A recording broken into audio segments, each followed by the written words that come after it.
Hi, grade 11s. I'm just going to try and run through this cross section from the government worksheet just to remind you how to do it.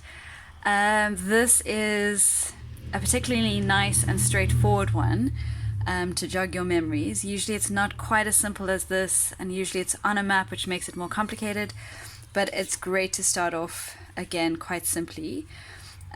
So I just traced this from my computer screen, and I know that it goes up in hundreds.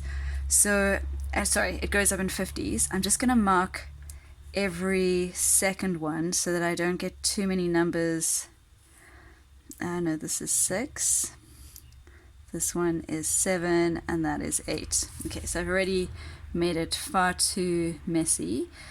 But the first thing to do is to get your strip of paper and mark off the outsides. I always do the outsides first, just so that I've got in case my piece of paper slips, I know where I started and where I ended. Okay, so this is the 500 line. This would be 550. I'm kind of just being lazy, but also it helps to not have too many numbers. Over here, it's a flat top, and I know these rings connect areas of equal height. So if that's 800, this line must be 800 too. There's 750, 7, 650, 6, 5, back down to 400. So now I've got my little piece of paper that has all the distances where the heights are, the location of the distances for the heights. So I'm going to start on my axis. I've drawn this just to speed things up already. I've got my vertical axis, 1 centimeter is 50 meters.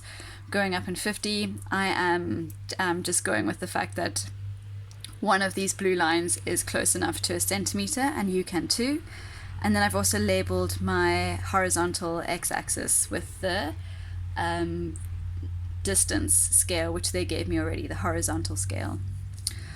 Alright, I started at 350, even though my smallest height is 400, because you should always start, you shouldn't start that dot right at the bottom. So have it up one, and then all I'm going to do is move my little strip of paper up and mark off all the dots. So I'm also just checking that my 6 is on the 600 line, and then the one in between the 6 and the 7 is my 650. That's 7. 750 is this one, and 8 is here. And then I'm simply going back downwards again. 750. 7. Each time I do a new dot, I'm just making sure again that my first line is on my vertical y-axis. This is 6. It does really help to have numbered at least some of my points on my yellow strip of paper, because otherwise your eyes can go a bit crazy. It helps to have some kind of guidance. Alright, and then what we do is we just simply join those dots freehand. Don't use a ruler, mostly because we're dealing with natural landforms. Over here where there's two dots together, I don't actually just draw a straight line. I draw a little concave peak up, because that's pretty much what mountains usually look like. They're not usually completely flat. Even Table Mountain is not a completely flat-topped mountain. There is a little bit of a concave bit to it.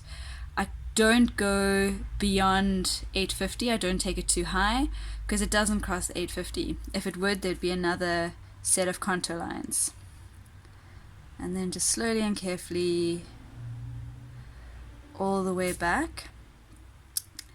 And that will be your mountain.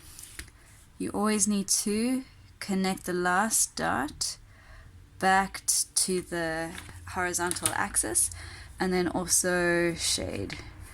You can shade obviously much more beautifully than this, but it should be very clear that this little bit is your mountain.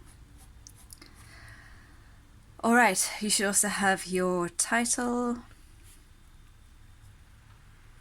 and then they've asked you to label some things, but that essentially is how to draw a cross section, and you can find how I've done the labels in the memos.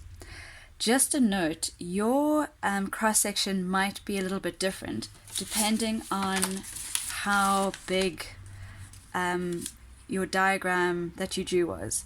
Because we haven't given you one piece of paper, you might have zoomed in and this might be a bit bigger, and then you'll find that your curves might be a bit flatter. So this will be longer, the height will stay the same, but your mountain itself might look a bit flatter. So don't worry about that. Please focus on just the general shape. Alright, I hope that helped, ladies.